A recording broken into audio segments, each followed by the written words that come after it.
ವಿಸ್ತೀರ್ಣಾರ್ಥಿ. ಹಿಂದಿನ ಒಂದು ತರಗತಿಯಲ್ಲಿ 1ರಿಂದ 40 ಪದಗಳ ಸಮಾನಾರ್ಥಕವನ್ನು ನಾವು ನೋಡ್ತಾ ಹೋಗಿದ್ವಿ. ಸೊ ಇಂದಿನ ವಿಡಿಯೋಗಳನ್ನು ಯಾರು ನೋಡ್ಕೊಂಡು ಬಂದಿಲ್ವೋ ಸೀರಿಯಲೈಸ್ ವಿಡಿಯೋಗಳನ್ನು ನೋಡ್ಕೊತಾ ಬನ್ನಿ, ಅಂದರೆ ನಿಮ್ಗೆ ಒಂದು ಕ್ಲಿಯರ್ ಆಗುತ್ತೆ. ಸೊ ಬನ್ನಿ, ಇವತ್ತಿನ ಒಂದು ವಿಡಿಯೋ ಸೆಷನ್ನಲ್ಲಿ ಮುಂದಿನ ಸಮಾನಾರ್ಥಕ ಪದಗಳು ನೋಡ್ತಾ ಹೋಗೋಣ.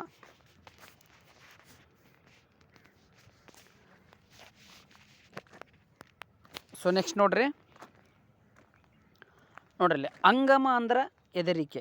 ನೆನ್ಪಿಟ್ಕೋರಿ, ಅಂಗಮ ಅಂದ್ರೇನು? ಎದರಿಕೆ ಅಂತೇಳಿ ಕರಿತೀವಿ. ಅಂಗಾಡ ಅಂದ್ರೆ ಬಾಗಿಲು ಮಾರ್ಗ. ಅಂಗಾಡ ಅಂದ್ರೇನು? ಬಾಗಿಲು ಮಾರ್ಗ. ಅಂಗಕಾಂತ ಅಂದ್ರೆ ಶಿವ. ನೆನ್ಪಿಟ್ಕೋರಿ, ಅಂಗಕಾಂತ ಅಂದ್ರೇನು? ಶಿವ ಅಂತ ಕರಿತೀವಿ. ಸೊ ನೆನ್ಪಿಟ್ಕೋರಿ, ಅಂಗಕಾಂತ ಅಂದ್ರೆ ಶಿವ. ಅಂಗವೇಷ್ಟ ಅಂತಂದ್ರೇನು? ಬಿಸಿ. ಅಂಗವೇಷ್ಟ ಅಂದ್ರೆ ಬಿಸಿ. ಅಂಗಾರ ಅಂದ್ರೆ ಸುಟ್ಟ ಮಣ್ಣು. ಅಂಗಾರ ಅಂದ್ರೇನು? ಸುಟ್ಟ ಮಣ್ಣು. ಅಂಗ ಪ್ರದೇಶ ಅಂದ್ರೆ ಭಾಗ. ನೆನ್ಪಿಟ್ಕೋರಿ, ಅಂಗ ಪ್ರದೇಶ ಅಂದ್ರೆ ಭಾಗ. ಅಂಗ ಪ್ರದೇಶ ಅಂದ್ರೆ ಭಾಗ.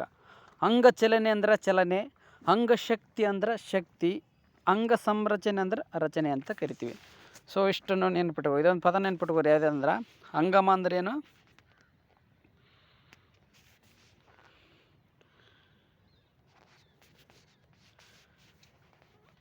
ಅಂಗಮ ಅಂದ್ರೆ ಏನಂತ ಕರಿತೀವಿ ನಾವು?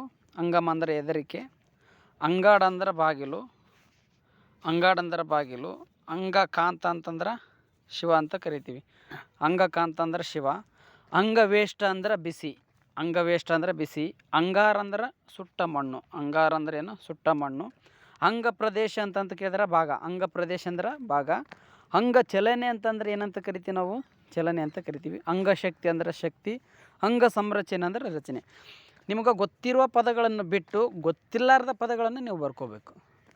ಗೊತ್ತಿದ್ದ ಪದಗಳನ್ನು ಬಿಟ್ಟು ಯಾವ ಗೊತ್ತಿರ್ತಾವಲ್ಲ ಆ ಪದಗಳನ್ನ ಸ್ಕಿಪ್ ಮಾಡಿ. ಯಾವ್ಯಾವ ನಿಮ್ಗೆ ಎಕ್ಸಾಮ್ಗೆ ಆಲ್ಮೋಸ್ಟ್ ಗೊತ್ತಿರುತ್ತೆ. ನಿಮಗೆ ನೀವು ಓದಿದ್ದು ಕೆಲವೊಂದು ಓದಿರ್ತೀರಿ, ಕೆಲವೊಂದು ಓದಿರಲ್ಲ. ಸೊ ನಿಮ್ಗೆ ಗೊತ್ತಿದ್ದ ಪದಗಳನ್ನು ಬಿಟ್ಟು ಗೊತ್ತಿಲ್ಲಾರ್ದ ಪದಗಳನ್ನು ನೋಟ್ ಮಾಡ್ತಾ ಬಂದರೆ ನಿಮ್ಗೆ ದಿನ 5 ವೆಕಾಬ್ಯುಲರಿ ಡೆವಲಪ್ಮೆಂಟ್ ಆಗುತ್ತೆ ನಿಮ್ಗೆ. ಸೊ ಎಷ್ಟು ನೋಡ್ರಿ, ಅಂಗಮ ಅಂದರೆ ಎದರಿಕೆ. ಅಂಗಾಡ ಅಂದ್ರೆ ಬಾಗಿಲು ಮಾರ್ಗ. ಅಂಗಕಾಂತ ಅಂದ್ರೆ ಶಿವ. ಅಂಗಾರ ಅಂದ್ರೆ ಸುಟ್ಟ ಮಣ್ಣು ಅಂತ ಕರಿತೀವಿ. ಸೊ ಇಷ್ಟು ನೆನ್ಪಿಟ್ಕೋರಿ.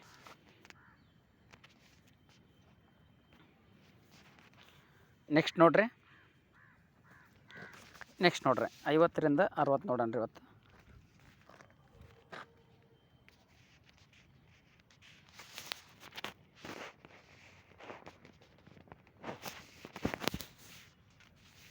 ಎಸ್,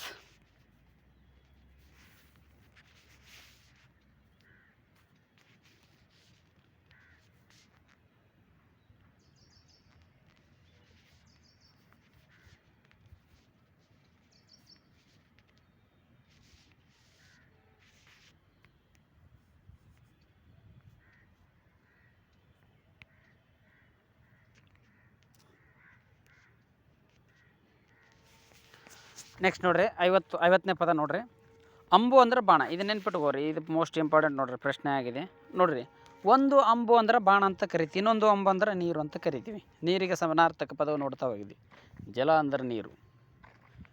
ಜಲ ಅಂತಂದ್ರೆ ನೀರು. ಅಂಬು ಅಂದ್ರೆ ನೀರು. ನೆನ್ಪಿಟ್ಕೋರಿ, ಅಂಬು ಅಂದ್ರೆ ನೀರು ನೋಡ್ರಿ. ಅಂಬು ನೋಡ್ರಿ, ಅದಲ್ಲೇ ನಾವು ಇನ್ನೂ ಅದೇವಿ, ಆಕೆ ಬಂದಿಲ್ಲ ನೋಡ್ರಿ. ಅಂಬು ಅಂದ್ರೆ ಒಂದು ಬಾಣ ಅಂತ ಕರಿತೀವಿ. ನೆನ್ಪಿಟ್ಕೋರಿ, ಇದು ನಾನಾರ್ಥಕವಾಗಿ ಬಳಕೆ ಆಗ್ಬೋದು. ಒಂದು ಅಂಬು ಅಂದ್ರೆ ಬಾಣ, ಇನ್ನೊಂದು ಅಂಬು ಅಂದ್ರೆ ನೀರು. ನೆಕ್ಸ್ಟ್ ನೋಡ್ರಿ, ಅಂಬರ ಅಂದ್ರೆ ಆಕಾಶ. ಇಂಪಾರ್ಟೆಂಟ್ ಪದ, ಕೇಳಿದ್ದಾರೆ, ಪ್ರಶ್ನೆ ಕೇಳ್ತಾರೋ ಕೂಡ. ಅಂಬರ ಅಂದ್ರೆ ಏನು? ಆಕಾಶ. ಅಂಬುಜ ಅಂದ್ರೆ ಕಮಲ. ನೆನ್ಪಿಟ್ಕೋರಿ, ಅಂಬುಜ ಅಂದ್ರೆ ಕಮಲ ನೋಡ್ರಿ. ಅಂಬುಜ ಅಂದ್ರೆ ಕಮಲ. ಅಂಬು ಅಂದ್ರೂ ಕೂಡ ಕಮಲ. ನೆನ್ಪಿಟ್ಕೋರಿ. ಸೊ ನಾನಾರ್ಥಕವಾಗಿ ಬಳಕೆ ಆಗ್ಬೋದು ಇದು ನೋಡ್ರಿ. ಇಲ್ಲಿ ನೋಡ್ರಿ, ಒಂದು ಅಂಬು ಅಂದ್ರೇನು? ಬಾಣ, ನೀರು, ಕಮಲ. ಇವು ಮೂರು ನೆನ್ಪಿಟ್ಕೊ. ಅಂಬುಗೆ ಏನೇನು ಬರ್ತಾವೆ ಅಂದ್ರೆ ನಾನಾರ್ಥಕ.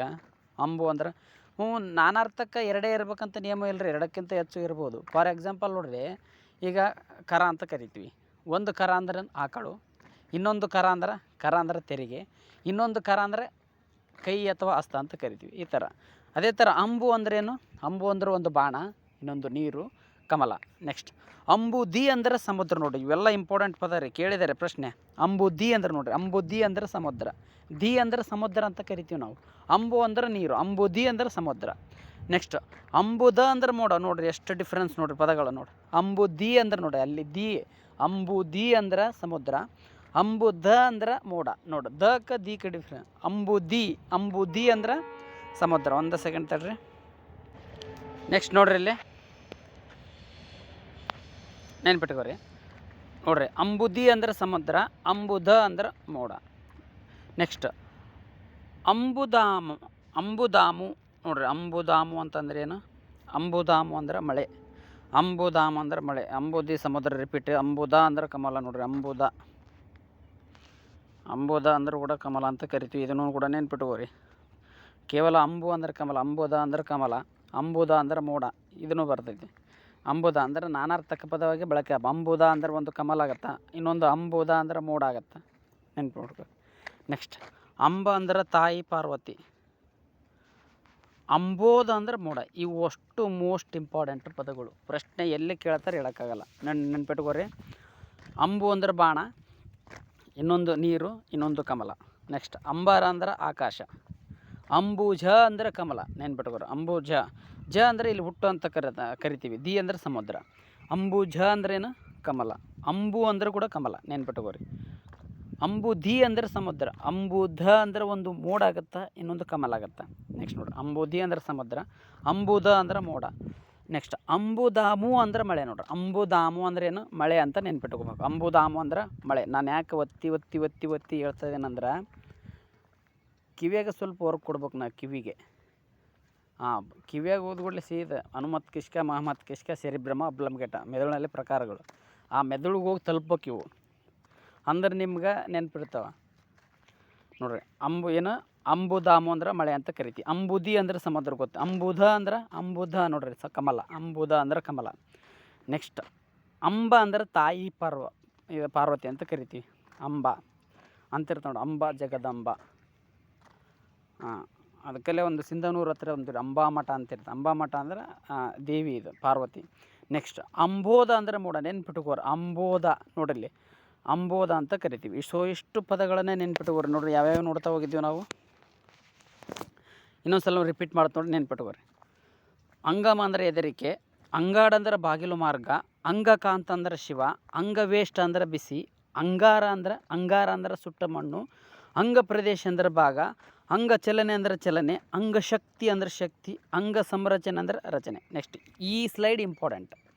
ಅಂಬು ಅಂದ್ರೆ ಬಾಣ ಅಥವಾ ನೀರು, ಅಂಬರ ಅಂದ್ರೆ ಆಕಾಶ, ಅಂಬುಜ ಅಂದ್ರೆ ಕಮಲ, ಅಂಬು ಅಂದ್ರೆ ಕಮಲ, ಅಂಬುದಿ ಅಂದ್ರೆ ಸಮುದ್ರ, ಅಂಬುಧ ಅಂದ್ರೆ ಮೋಡ, ಅಂಬುದಾಮು ಅಂದ್ರೆ ಮಳೆ, ಅಂಬುದಿ ಅಂದ್ರೆ ಸಮುದ್ರ, ಅಂಬುಧ ಅಂದ್ರೆ ಕಮಲ. ರಿಪೀಟ್ ಆಗಿ ನೋಡ್ರಿ. ನೆಕ್ಸ್ಟ್ ಅಂಬ ಅಂದ್ರೆ ತಾಯಿ ಪಾರ್ವತಿ, ಅಂಬೋದ ಅಂದ್ರೆ ಮೋಡ. ಸೊ ಇಷ್ಟು ಪದಗಳು ಇವತ್ತಿನ ಒಂದು ವಿಡಿಯೋ ಸೆಷನಲ್ಲಿ ಇದಾಗಿತ್ತು. ಸೊ ನನ್ನ ಯೂಟ್ಯೂಬ್ ಚಾನಲ್ ಯಾರು ಸಬ್ಸ್ಕ್ರೈಬ್ ಮಾಡ್ಕೊಂಡಿಲ್ವೋ ಸಬ್ಸ್ಕ್ರೈಬ್ ಮಾಡಿಕೊಡ್ರಿ. ಸಬ್ಸ್ಕ್ರೈಬ್ ಮಾಡ್ಕೊಂಡ್ರೆ ಬೆಲ್ ಐಕನ್ ಕ್ಲಿಕ್ ಮಾಡಿ, ಅಲ್ಲಿ ಆಲ್ ನೋಟಿಫಿಕೇಷನ್ ಪರ್ಸನಲ್ ಅಂತಿರುತ್ತೆ. ಸೊ ಆಲ್ ನೋಟಿಫಿಕೇಷನ್ ಕೊಟ್ಟರೆ ನಾನು ಹಾಕಿರ್ತಕ್ಕಂಥ ವಿಡಿಯೋಗಳು ನಿಮ್ಗೆ ನೋಟಿಫಿಕೇಷನ್ ಬರ್ತವೆ. ಸೊ ಇವತ್ತೊಂದು ನಾವು ವಿಡಿಯೋ ಸೆಷನ್ನಲ್ಲಿ ಮುಗಿಸೋಣ. ಶರಣಾರ್ಥಿ. ಧನ್ಯವಾದಗಳು.